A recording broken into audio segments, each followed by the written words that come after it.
இயேசு கிறிஸ்துவின் இனிதான நாமத்தில் இன்றைய ஆவிக்குரிய சிந்தனைக்கு உங்களை அன்புடன் வரவேற்கின்றோம். இப்போதும் ஒரு பாடலுக்கு பின்பு உங்கள் சிந்தையை தெளிவிக்கும் ஆவிக்குரிய செய்தியை கேட்கலாம். யாக்கோபின்னும் சிறு பூச்சியே, நீ ஒன்றுக்கும் கலங்கி விடாதே. இஸ்ரவேலின் சிறு கூட்டமே, நீ எதற்கும் பயந்து விடாதே. யாக்கோபென்னும் சிறு பூச்சியே, நீ ஒன்றுக்கும் கலங்கி விடாதே. இஸ்ரவேலின் சிறு கூட்டமே, நீ எதற்கும் பயந்து விடாதே. உன்னை உண்டாக்கினவர், உன்னை சிருஷ்டித்தவர் உன் முன்னே நடந்து செல்கிறார். தீங்கு உன்னை ஒன்றும் செய்யாதே, தீங்கு உன்னை ஒன்றும் செய்யாதே. யாக்கோபென்னும் சிறு பூச்சியே, நீ ஒன்றுக்கும் கலங்கி விடாதே.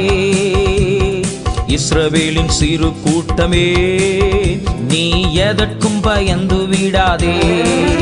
ஆண்டவர் இரட்சகருமாக இயேசுவின் இனிதான நாமத்தினால் உங்களை வாழ்த்துகிறேன். இந்த நாள் நம்முடைய ஆவிக்குரிய சிந்தனைக்காக உபாகமம் 32 அதிகாரம் 10 நான் வாசிக்கிறேன்.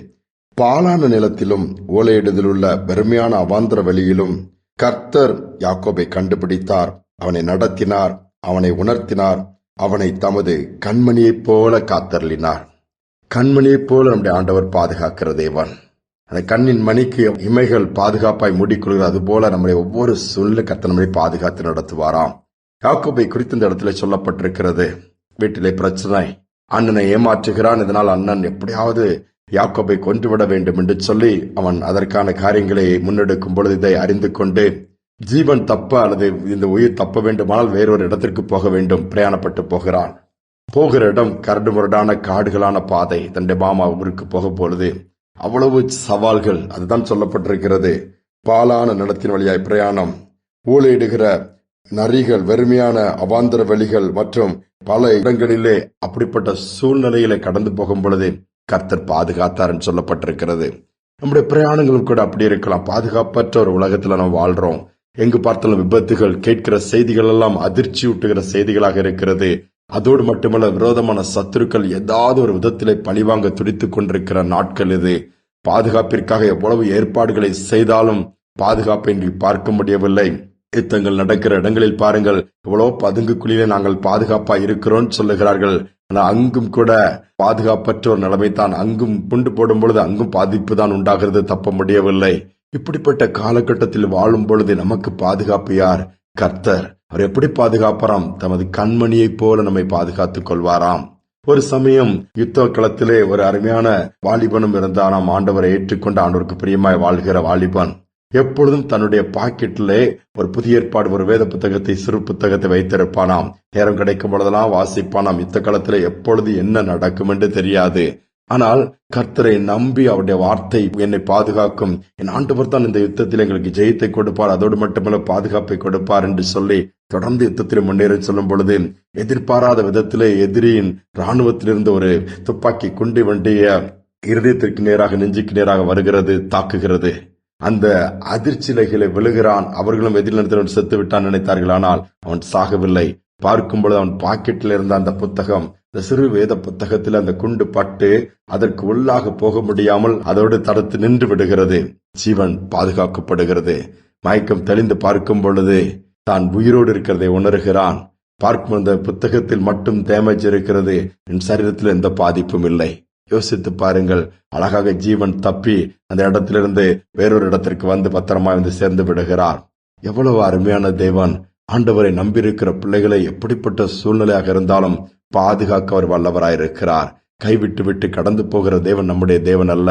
ஒருவேளை இக்கட்டான சூழ்நிலை நீங்கள் இருக்கலாம், அல்லது நீங்கள் இருக்கிற இடம் பாதுகாப்பற்ற இடமாக இருக்கலாம், அது நீங்கள் பிரயாணப்படுகிற இடங்கள் கரடு முரடாய் நம்பிக்கற்ற நிலைமையில என்ன நடக்குமோ என்று சொல்லி அங்கலாய்ப்போடு கடந்து போகிற பாதையாக இருக்கலாம். எதுவாக இருந்தாலும் விரோதமாய் சத்துருகள் எழும்பினாலும் எல்லா சூழ்நிலையிலும் பாதுகாக்கும்படியாக நம்முடைய ஆண்டவர் இருக்கிறார். அவருடைய பாதுகாப்பை சார்ந்து கொள்ளுங்கள். கண்ணின் மணியைப் போல பாதுகாப்பார். விரோதமாய் எதிரிகள் எழும்பினாலும் கர்த்தர் கூட இருந்து நடத்துவார். சோர்ந்து போகாம கரத்தில் இந்த நாளை கொடுத்து நாம் ஜெபிப்போமா? அன்பின் தகப்பனே, கண்ணின் மணியை போல எங்களை பாதுகாக்கிற தேவனாய் இருப்பதற்காய் ஸ்தோத்திரம். இந்த நாளில் நாங்கள் உண்மை நோக்கி பார்க்கிறோம் அப்பா.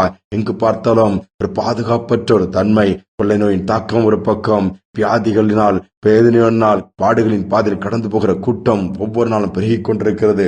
விபத்துகள், ஆபத்துகள், யுத்தங்கள், பூமி அதிர்ச்சிகள், எல்லா பக்கங்களிலும் அழிவுகள் நிறைந்த அந்த நாட்களிலே நீருடைய சட்டைகளினால் மூடி மறைத்து பாதுகாப்பை கொடுக்கும்படியாக ஜெபிக்கிறோம். இதை கேட்டுக்கொண்டிருக்கிற ஒவ்வொரு பிள்ளைகளுக்கு வேண்டிய பாதுகாப்பை கொடுங்க, குடும்பங்களுக்கு வேண்டிய பாதுகாப்பை கொடுங்க, உடைமைகளுக்கு வேண்டிய பாதுகாப்பை கொடுங்க. கண்ணின் மணியை போல அன்று யாக்கோபை பாதுகாத்து நடத்தி திரும்ப வர பண்ணி உயர்த்தி யாக்கோபின் தேவன் என்று சொல்லுகிற அளவுக்கு ஆசீர்வாதத்தை கட்டளையிட்ட தேவன் செய்வீராக. இந்த நாள் முழுவதும் பிரசனமும் நடத்தலும் நிறைவா இருக்கட்டும். பாதுகாப்பு உண்டாகட்டும். துதிகனமை ஏற்றுக்கொள்ளும் இயேசுவின் நாமத்தில் வேண்டிக் கொள்கிற நல்ல பிதாவே, ஆமேன், ஆமேன். சோர்ந்து போக வேண்டாம், பயப்பட வேண்டாம். கண்ணின் மணியைப் போல பாதுகாக்கிற தேவன் எப்பொழுது நம்மோட கூட இருக்கிறார். அவர் பாதுகாப்பார். இந்த சிந்தனையோடு இந்த நாளை தொடர்வோம். மீண்டும் நாளை தினம் சந்திப்போம். பாலை நீளத்தில் கிடந்தே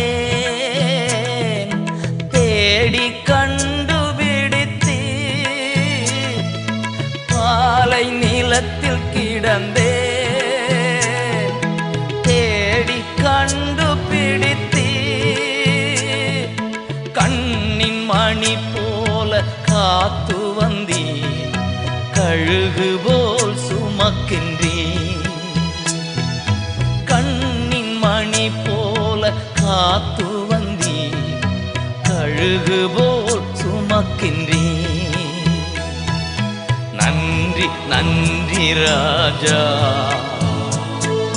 நன்றி இயேசு ராஜா, நன்றி நன்றி ராஜா, நன்றி இயேசு ராஜா.